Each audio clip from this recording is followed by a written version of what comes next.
The Blue Lock Chapter 323 leaks are finally here, and with the match quickly nearing its end, Nigeria have decided to just throw all care to the wall and try to evolve themselves. You honestly can't even blame them, because with the type of BTA Blue Lock Japan was giving them, it almost felt as bad as watching El Clasico today with Barca being 6 players down. I mean, just sad times.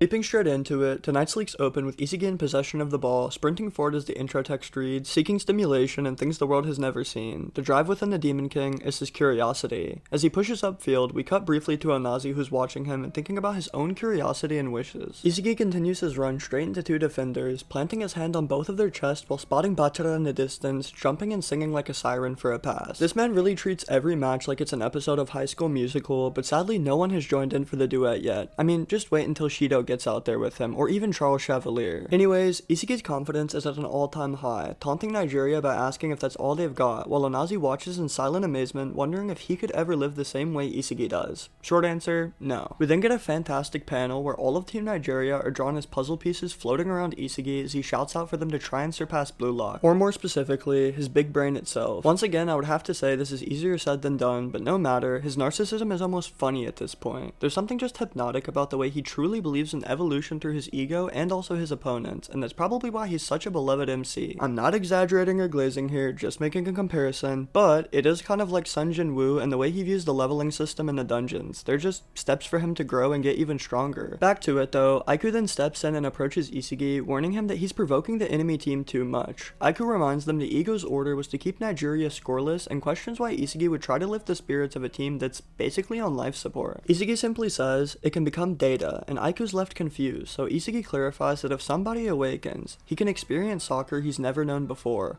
Only Isagi would treat his opponents like unpaid beta testers for his next personality update. I mean, come on now. As Isagi's metavision activates again, Aiku realizes that this level of greed can't even be found in the Bible. Isagi keeps analyzing out loud, saying that if he can adapt to stop another egoist, Blue Lock as a whole can evolve too. Aiku, realizing how far gone Isagi is, notes that there are only 5 minutes left in the match anyways, and they're pretty much guaranteed to win. He says it's now a battle between Nigeria's awakening or Blue Lock's adaptability, so it's confirmed they are just treating Nigeria like an XP or mob farm. As Isagi darts off again, he calls out to Aiku and says that he'll leave things in the back to him. Aiku smirks and thinks to himself that Isagi might be testing him too, and despite Aiku being the official captain, it's becoming obvious that Isagi is the one truly directing things. Ro is basically just a substitute teacher at this point. Anyways, Nigeria starts shouting on defense, warning each other to not free up the left side. Meanwhile, Bachira yells out for Reo to make another move. Bachira receives the ball and flicks it over a defender's head, connecting with Reo yet again with another flashy pass. Unfortunately for Japan, this pass doesn't make it to Reo as Aboa leaps in again to intercept it with a clean header, even taunting them afterward. Kuso and Karasu immediately react, locking on to the next play, while Bachira just grins like it's all part of the fun. I'm just saying, Bachira has to be this game's MVP because he has been involved in almost every single play and has a, 3-goal assist contribution? Anyways, Kuso ends up reading the situation perfectly, cutting in front of Karasu to grab the loose ball. As he moves, Onazi screams out encouragement while Kuso tells him that he's the one who gave their team hope,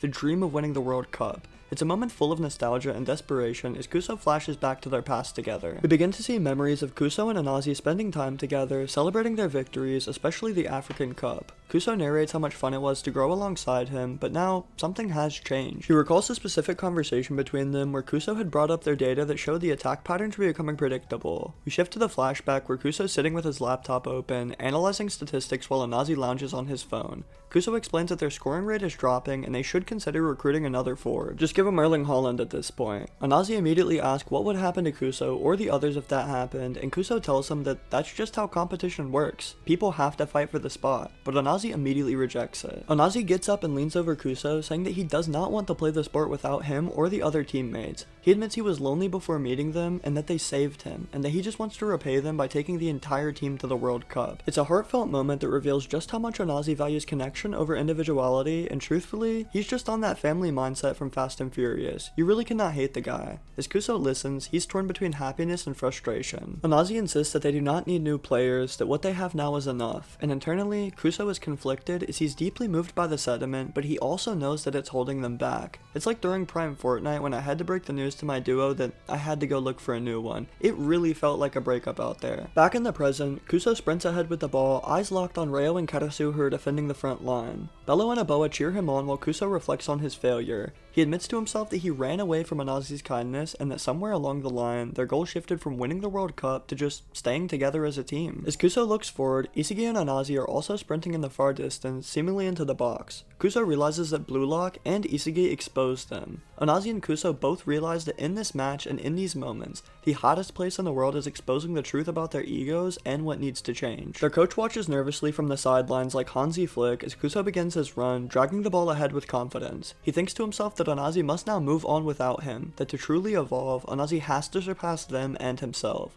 Blue Lock has awakened an ego inside of him that isn't about family or loyalty, but about self-discovery and curiosity. Kuso dribbles with some sharp technique, slipping past both Reo and Karasu like they're cones in training. Raichi moves in to block and yells for the defense to hold strong, but Kuso's completely locked in. He tells himself to chase his curiosity and fight for his own evolution, while Raichi grits his teeth and clashes into him. Despite this, Kuso blasts the ball high into the air for a long-range cross over Ryu and towards the frontrunners Onazi and Isagi. Kuso's narration says that this is his curiosity, that he wants to see what happens when Onazi takes on the world. As the ball arcs through the sky, Aiku stands watching from the backline, realizing that something is being born here. He says that the birth of a new egoist is coming, and it's unclear if he's referring to Onazi or even himself after potentially stopping this play. The latter is highly unlikely though, because this chapter literally confirmed that Team Nigeria are fodder to them, but I'm not gonna question Master Yoda over here. Anyways, the chapter ends with Kuso's eyes glowing with determination as he screams out for Onazi to reach the world with this single strike. The outro text then reads, "The spread of curiosity weaves a future yet unseen." The upcoming chapter 324 will release on October 4th, titled Afterglow. Based on the title, it likely refers to Nigeria's brief spark of happiness after this potential goal before reality inevitably hits once the whistle blows. Even if the match ends in their loss, which it will, it's clear that they've grown from this moment and from Isagi's talk, so maybe they go on to do a bit better in the rest of their matches. At the very least, Nigeria can now say that they got a private tutoring session from their professor himself, Isagi Yoichi.